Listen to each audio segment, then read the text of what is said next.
एक समय की बात है कि एक शहर में घर घर टिफ़िन नाम की एक गुप्त नाम टिफ़िन सर्विस बहुत फेमस थी। उस टिफ़िन को कौन चला रहा है ये किसी को नहीं पता था, लेकिन इस सर्विस के बहुत ग्राहक थे और सब लोग ये जानना चाहते थे कि इतना बढ़िया खाना कौन बनाता है। जैसे ही कोई ऑर्डर करता था वैसे ही उसका टिफ़िन उसके दरवाजे पर आ जाता था और डिलीवरी करने वाले को भी कोई नहीं देख पाता था।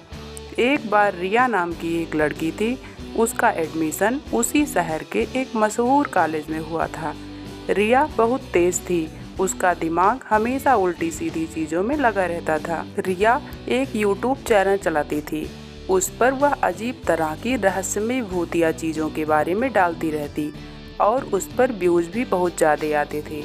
रिया उस शहर में नई थी। वो किराए का एक रूम लेकर रह रही थी। एक दिन वो अपनी सहेली से बात करती है। रिंकी, देखो ना, मैं डेली कैंटीन का खाना खा खा कर बोर हो गई हूँ। मुझे देखो मैं कैसी हो जा रही हूँ। इसी तरह रहा तो मुझे हॉस्पिटल में एडमिट होना पड़ेगा। तो तुम टिफिन लेना क्यों नहीं शुरू कर देती? मालूम है, शहर में एक घर घर टिफिन नाम की सर्विस स्टार्ट है। शहर के अधिकतर लोग वहीं से टिफिन मंगाते हैं। अच्छा, तो इस टिफिन सर्विस को चलाता कौन है रिंकी? वो तो किसी को नहीं पता। क्या? हाँ रिया, लोग इस सर्विस को गुप्त नाम टिफिन सर्विस भी कहते हैं। उसका खाना बहुत अच्छा होता है और विद्यार्थियों के लिए तो बहुत सस्ता पड़ता है, लेकिन सप्लाई कौन करता है ये किसी को भी नहीं पता। तो मैं कॉल किसे करूँ? इस सर्विस की वेबसाइट ऑनलाइन दिखती है। तुम उसे ओपन करके अपना नाम और एड्रेस डाल दो और पेमेंट ऑनलाइन कर दो।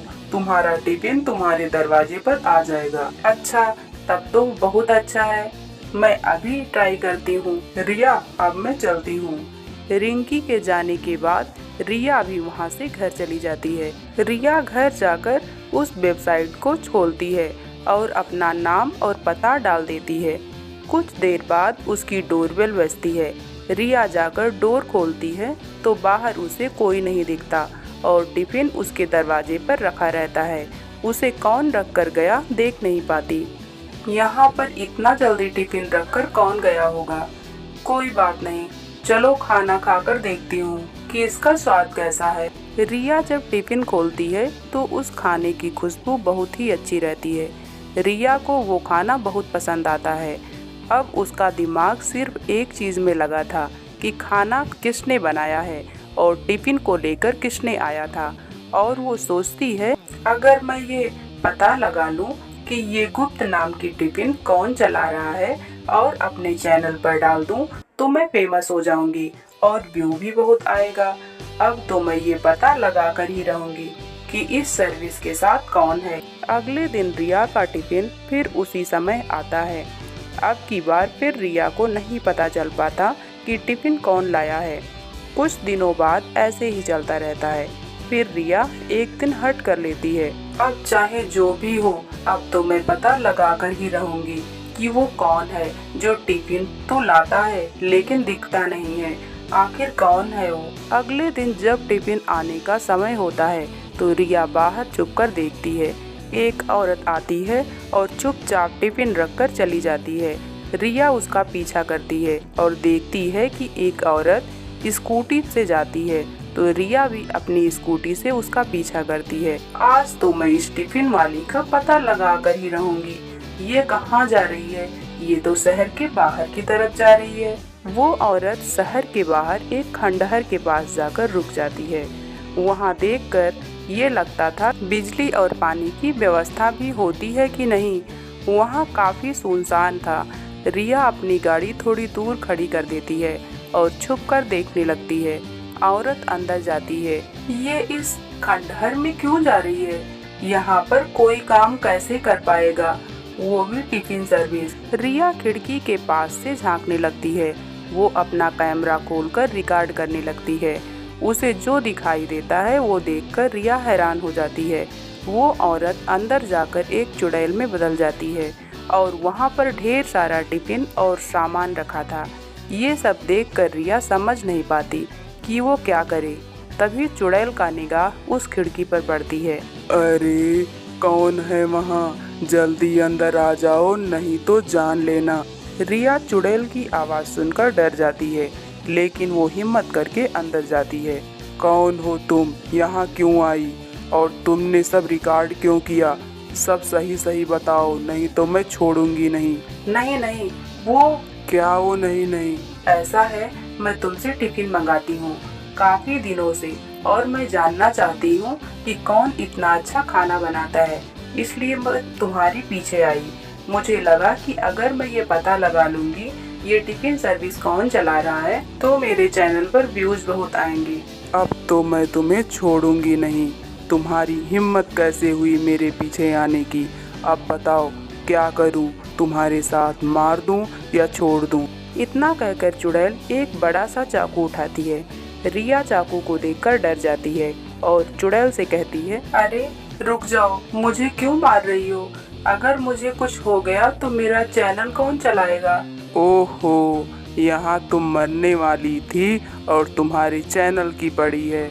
अगर तुम बाहर गई और सबको बता दी कि ये टिफिन सर्विस एक चुड़ैल चलाती है तो मुझसे कोई टिफिन नहीं लेगा। तभी रूम में एक बच्चा स्कूल यूनिफॉर्म में आता है।